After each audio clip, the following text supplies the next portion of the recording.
diplomacy and a cohesive approach. Now, peace in Palestine. It is vital for sustainable peace in the Middle East and beyond. It has been a priority case for leaders, mediators, and practitioners for decades. As such, we look forward to hear the Palestinian perspective on the importance of peace mediation. It is now my honor to turn to His Excellency, Foreign Minister of the State of Palestine, Riad Malki, Your Excellency.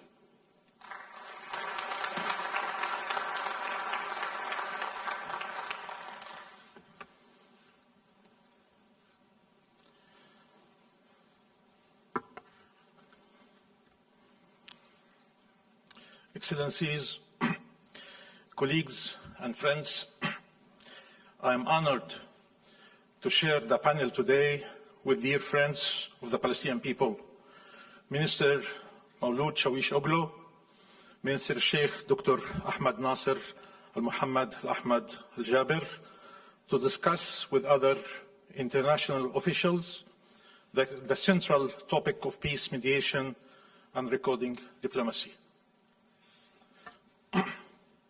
Allow me to begin by thanking our generous host, the Republic of Turkey, and to commend the Turkish government on its leading role in international peace mediation.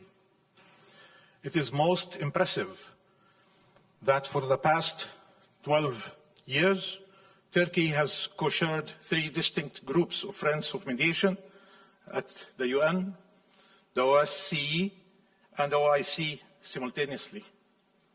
It speaks to Turkey's principled commitment to maintaining international peace and security and to preventing the scourge of war from visiting its devastation on peoples around the world.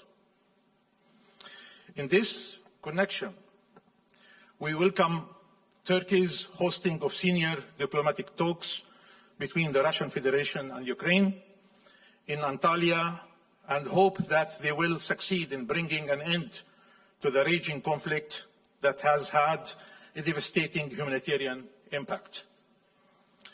The Palestinian people, being victims of systematic and prolonged military aggression, wish nothing more than to see the guns go silent and diplomacy prevail in that conflict and all other conflicts. Excellencies, I'm grateful to my brother Maulud Shawish Oglo for this kind invitation to participate in this important forum. While some argue that the question of Palestine should be pushed aside or does not deserve the attention it enjoys, we are grateful to those who acknowledge its centrality and act accordingly. The Palestine question has been for a century now the ultimate test for peace envoys and mediators. The fact they were not able to end the occupation and the conflict is not due to lack of skills or merit. What is lacking is not good arguments and clear solutions, but rather the means to ensure that the reluctant party gives them the consideration they deserve. Some like to portray this conflict as an unsolvable puzzle. But can you solve any puzzle if you have decided to ignore some of its most critical pieces? This conflict could be solved tomorrow if the international will prevailed over Israel's colonial whip.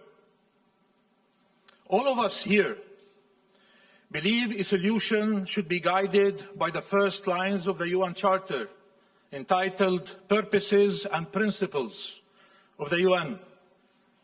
Israel believes it should be dictated by the last illegal settlement it has built. Friends, mediation is not just a preferable means of resolving disputes.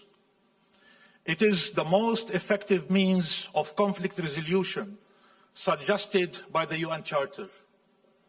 Article 2, paragraph 3 of the Charter requires member states to settle their international disputes by peaceful means in such a manner that international peace and security and justice are not endangered. Article 33, paragraph 1, requires member states to seek a solution by peaceful means to any dispute to which they might be party if that dispute is of such a nature that its continuance is likely to endanger the maintenance of international peace and security. And while the peaceful resolution of disputes is a sovereign responsibility, assistance should be offered by relevant actors if those involved lack the effective capacity. More importantly, for mediation to be effective, we need to resort to restore confidence in and efficacy of the law-based international system, particularly the UN. This necessarily starts by ending protracted conflicts and ending the policy of double standards that has tainted this system for too long. In this connection, the question of Palestine stands as the most glaring example of international paralysis and the lack of political will to apply international law to resolve a protracted situation of injustice and brutal violence. This failure and the double standards employed to shield Israel, the occupying power, for 54 years from any accountability have seriously undermined multilateralism and the world order. They have cast a heavy shadow of doubt on the relevance and effectiveness of the international system and its commitment to treating all peoples without exception as entitled to peace, to security and fundamental rights. Colleagues and friends, the question of Palestine, which is a situation of chronic injustice and impunity, requires decisive international intervention. A different approach of mediation to the political process is also much needed. One that is multilateral and balanced, upholds and respects international law and UN resolutions, and seeks accountability for violations of international law and human rights instead of showering the criminal with rewards, including diplomatic, arms and economic deals. Above all, such mediation must have as its goal ending the occupation, not managing it or sustaining the illegal realities resulting from the colonization of Palestine. Our people and several peoples as communities can benefit from such vigorous mediation and diplomacy. The power of the law lies in its enforcement. If we are all subject to the rule of international law, I can assure you this conflict will become the easiest one to mediate. There are many lessons learned over the course of the last 30 years, including the need for an unbiased mediator.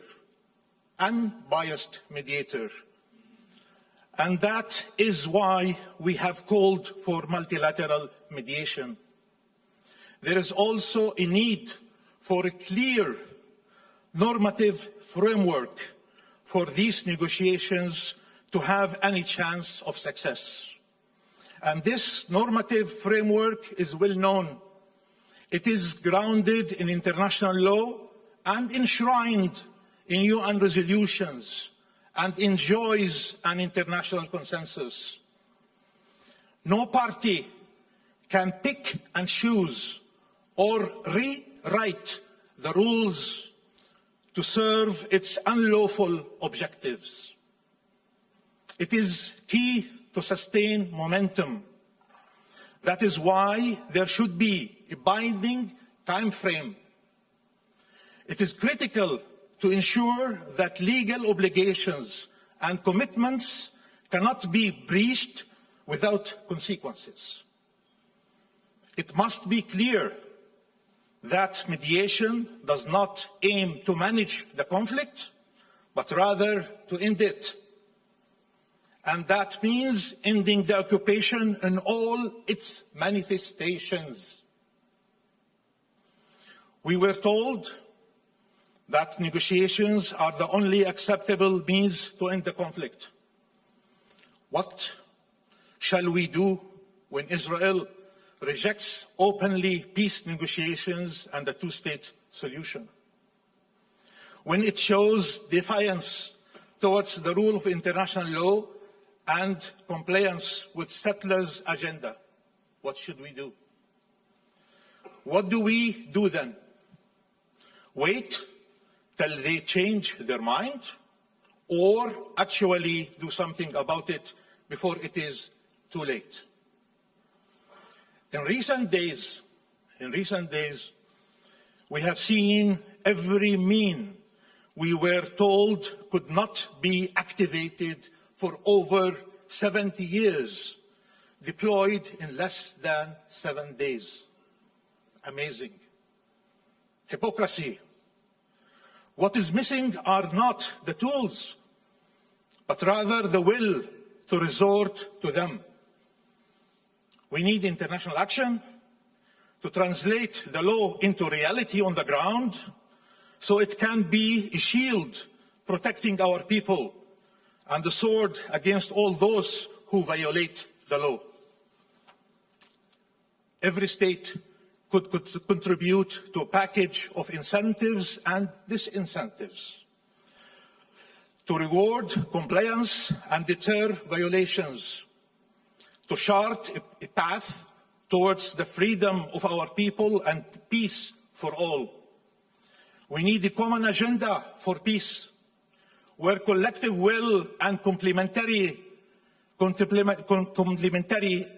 efforts can find avenues to express themselves.